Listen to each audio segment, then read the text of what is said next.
Hello everyone! Today in this video we're going to talk about the Rime of the Ancient Mariner Part 2. But before we start, I want to recap a little bit of the things we said in Part 1 so that we're ready to start with a new session.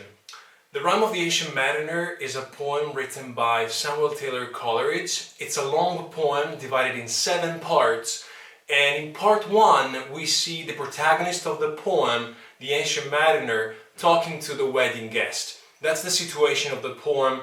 The entire poem is the dialogue, is the narration between the Ancient Mariner and the wedding guest. At the beginning of the story, the wedding guest doesn't want to listen, but then the Ancient Mariner charms him with his glittering eye, so with the magic power that he has to charm people. And so the wedding guest is spellbound, is forced to listen.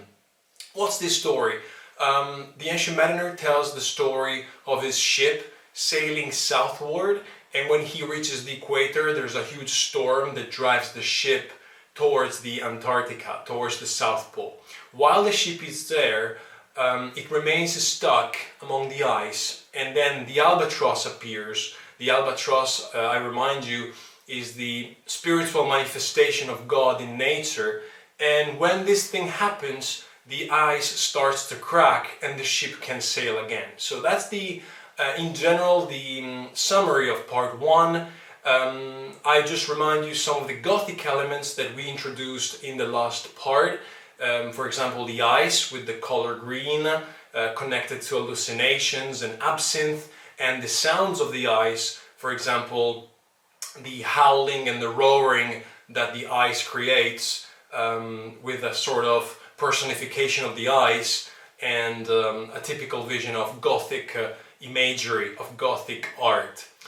Then one day, without any reason, the Ancient Mariner kills the Albatross. He shoots the Albatross with a crossbow, which is a powerful image because in the word crossbow it is contained the expression cross, which rhymes with albatross, and this will be very important in Part 2 for a connection between the albatross and the symbol of punishment, the cross of Jesus. Okay, so now we are ready to start reading Part 2. I will show you the text here in this video, but you can follow me on the book as well. Notice that this part is very important to understand the symbolic meaning of nature. In Coleridge, there is a representation of the sun and of the moon that we will focus on, and then the entire part with the punishment, God's punishment against the mariners and the hallucinations that will follow. Okay, here we are with the Rime of the Ancient Mariner, Part 2. I will start reading it until no bigger than the moon, and then I will comment on the second half of the text. The sun now rose upon the right, out of the sea came he, still hid in mist, and on the left went down into the sea.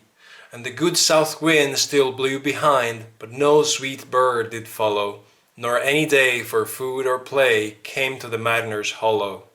And I had done a hellish thing, and it would work him who, for all averred I had killed the bird that made the breeze to blow. O wretch, said they, the bird to slay that made the breeze to blow. Nor dim nor red, like God's own head, the glorious sun uprist. Then all averred I had killed the bird that brought the fog and mist. 'Twas right, said they, such birds to slay that bring the fog and mist. The fair breeze blew, the white foam flew, the furrow followed free. We were the first that ever burst into that silent sea. Down dropped the breeze, the sails dropped down, 'twas sad as sad could be, and we did speak only to break the silence of the sea. All in a hot and copper sky, the bloody sun at noon, right up above the mast did stand no bigger than the moon. So in the first part, the journey seems to continue without any problem. The sun now rose upon the right, out of the sea came he, meaning that the ship from the South Pole is going northward. So it's going towards the equator again, into the Pacific Ocean. Still hid in mist, and on the left went down into the sea. Coleridge focuses very much into these geographical details throughout the rhyme because he wants us to understand the journey of the mariner. And notice that there is still mist, so there is this fog, and the south wind still blew behind, but no sweet bird did follow. So the ship can move now. There is the breeze that blows, and there is this mist around the ship. Nor any day for food or play came to the mariner's hollow, meaning that no bird comes to the ship. And then notice how the tone changes very quickly, because the ancient mariner says, and I had done a hellish thing, and it would work him who, meaning that the atmosphere changes very quickly. Avevo compiuto un atto infernale, hellish, something terrible, and it would work him who, and it would cause them pain, right? For all averred, because everyone thought that I had killed the bird that made the breeze to blow. Meaning that the crew at the beginning of the part 2 do not support the mariner's deed. They do not support what the ancient mariner did against the Albatross, because they accuse him that he had killed the bird that made the breeze to blow. But then, oh right said they, the bird to slay that made the breeze to blow.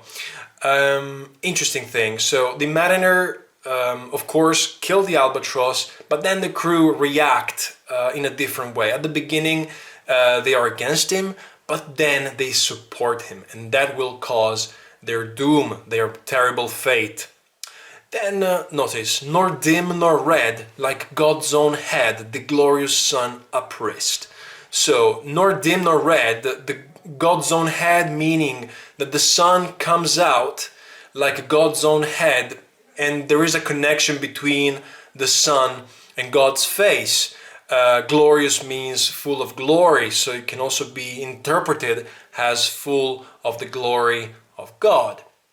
Then all averred, I had killed the bird that brought the fog and mist. So the crew now think that the bird was the cause of the mist and the fog. And so they support, as I said before, what the mariner did. 'Twas right, said they, such birds to slay that bring the fog and mist. So they say, yes, you did a good thing. You were right in killing the bird. The fair breeze blew, the white foam flew, the furrow followed free. Now, notice these two verses are very interesting, because in these two verses we have an alliteration of F, and Coleridge uses this alliteration to reproduce the sound of the waves and of the wind on the waves. The fair breeze blew, the white foam flew, the furrow followed free. What does it mean? The fair breeze blew, so there is the wind. The white foam flew, so the sea is white now. The furrow followed free. It is the sign that the ship leaves on the water, on the waves, while the ship sails. We were the first that ever burst into that silent sea. So the mariner says that they were the first sailors going into the Pacific. And into that silent sea introduces the dark atmosphere that follows, the punishment that follows. That adjective silent is a bit unsettling, is a bit worrying, because this sea is silent. There's no life, there's no sound, and it is like the omen, the premonition of something bad that is going to happen. In fact, in the next stanza, Coleridge writes, down dropped the breeze, so the breeze doesn't blow anymore, the wind stops blowing, and if a ship cannot move, it remains stuck in the middle of the ocean, and the first thing that runs out, of course, is water. The sails drop down, it was sad as sad could be, meaning the sails dropped down, the sails of the ship, of course, and it was sad as sad could be. There could not be a sadder situation, that's what Coleridge is saying. And we did speak only to break the silence of the sea. Very nice image. The mariners are afraid now, and they speak to break this silence around them that scares them. And notice, all in a hot and copper sky, the bloody sun at noon, right up above the mast, did stand no bigger than the moon. What does it mean? So, all in a hot and copper sky, the atmosphere is getting hotter and hotter. The bloody sun, so the sun now is red, because it's very hot. But it is also bloody, meaning violent, cruel, because the sun is punishing them. And the sun, as we said before, is a representation of God. Remember, in the fifth stanza we had nor dim nor red, like God's own head. In the fourth, exactly in the fourth, we had like God's own head. So there is a connection between the sun and the face of God. And in fact, the sun represents God's punishment. The bloody sun at noon, right up above the mast, that did stand no bigger than the moon.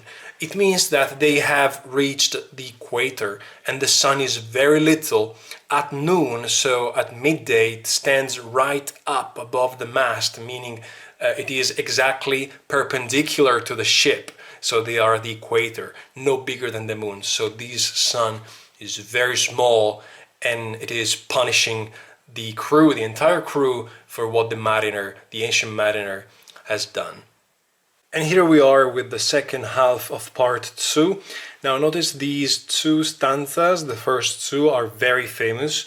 If you've ever heard the song by the Iron Maiden, the Rime of the Ancient Mariner, you will remember this part because they haven't changed it. So they have kept the same words because probably it is very melodic, it fits perfectly in a rock song. I will read all the part and then I will comment as I did before. Day after day we stuck, nor breath nor motion, as idle as a painted ship upon a painted ocean. Water, water everywhere, and all the boards did shrink. Water, water everywhere, nor any drop to drink. The very deep did rot. O Christ, that ever this should be. Yea, slimy things did crawl with legs upon the slimy sea. About, in reel and rout, the death fires danced at night. The water, like a witch's oils, burnt green and blue and white. And some in dreams assured where of the spirit that plagued us so. 9 fathom deep he had followed us from the land of mist and snow. And every tongue through utter drought was withered at the root. We could not speak, nor more than if we had been choked with soot. Oh, well a day, what evil looks had I from old and young. Instead of the cross, the albatross about my neck was hung. So, let's comment on the first two stanzas, day after day, day after day. So the repetitions here contribute in creating this haunting atmosphere, this terrible, ghostly, dark atmosphere of the rhyme. Day after day we stuck, so they don't move, nor breath nor motion. There is no wind, and the ship is stuck in the middle of the Pacific Ocean, and the water runs out, the water finishes. As idle as a painted ship upon a painted ocean. Idle means something that doesn't move. As a painted ship upon a painted ocean. So there's this very beautiful picture of the ship that can't move and the mariners that start to die.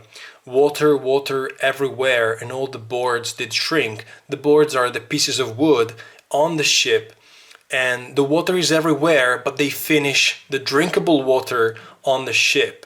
So, nor any drop to drink, you see. So there is not even a drop in the middle of an ocean, which seems like a paradox. But the mariners are dying, and then the ancient mariner comments, the very deep did rot.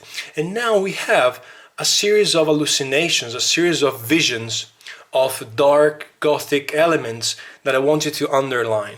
The very deep did rot, meaning that the sea, the abyss, started to rot. Oh Christ, that ever this should be. So that's an exclamation. And then, yes, slimy things did crawl with legs upon the slimy sea. So the sea becomes full of sea snakes swimming, and so it becomes full of monsters. And the monster is a typical element of Gothic art and Gothic literature. This sea is full of these snakes, and they crawl with legs. So there's this image of these terrible animals moving in the water. And notice now, about in reel and rout, the dance fires danced at night. We have the image of the death fires that are gases coming up from the graves, okay, and they dance on the surface of the sea in reel and route, meaning that they are spinning, okay, on the surface of the sea. They dance at night. This image of what happens at night, the hallucinations of night, seem positive. These visions seem nice and sublime, we can say. The water like a witch's oils, like a potion of a witch, burnt green and blue and white. So the colors here underline the beauty of this scary apparition, but at the same time, as we said, sublime. So something that scares you deeply, but also leaves you with a sense of wonder. Okay, and some in dreams assured were of the spirit that plagued us so. And here Coleridge says that the dreams of the crew are nightmares. Some in dreams assured were of the spirit that plagued us so. So these dreams, these nightmares are given by this demon, this spirit that followed the ship 9 fathom deep, so around 20 meters in the abyss, had followed them from the land of mist and snow. So the mariners, as you know, are a very superstitious folk, and they believed in this case that this spirit, this demon, had followed them from Antarctica, and there is this spirit that gives them nightmares. And then notice at the end of these last 2 stanzas we have, and every tongue through utter drought was withered at the root, meaning that every tongue became dry and they start to die. We could not speak no more than if we had been choked with soot, so they become mute. They cannot communicate anymore. They are so thirsty, they don't move, they just wait their death. And well a day is an exclamation. What evil looks had I from old and young. Here's the mariner speaking. And the crew now start looking at the mariner with evil looks, right? So they don't approve of him. They start blaming the mariner for what's happening. And notice, instead of the cross, the albatross about my neck was hung. Here the rhymes emphasize this connection between the albatross, the bird, the symbol of God's manifestation in nature, and the cross, the symbol of Jesus' punishment. And the cross becomes, the albatross becomes a symbol of guilt, a burden, we can say, a symbol of punishment. And about my neck was hung, so the crew put the albatross around the ancient mariner's neck, as of course a symbol of guilt.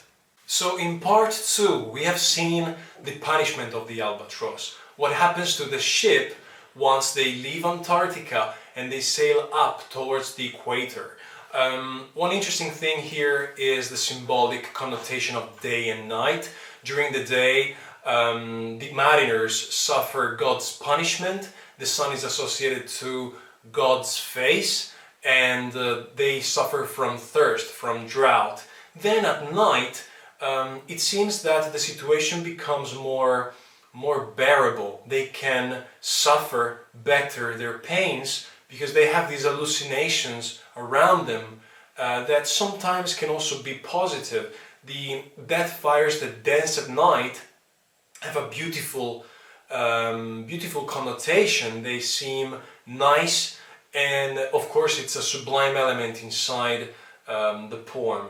We said that Coleridge represents a nature that is sublime in contrast with Wordsworth, who instead describes a nature that is peaceful, that is quiet, and that brings people joy. Here, nature is Gothic, and this Gothic nature is full of monsters, as we have seen with the slimy creatures, the sea snakes that populate the sea right now.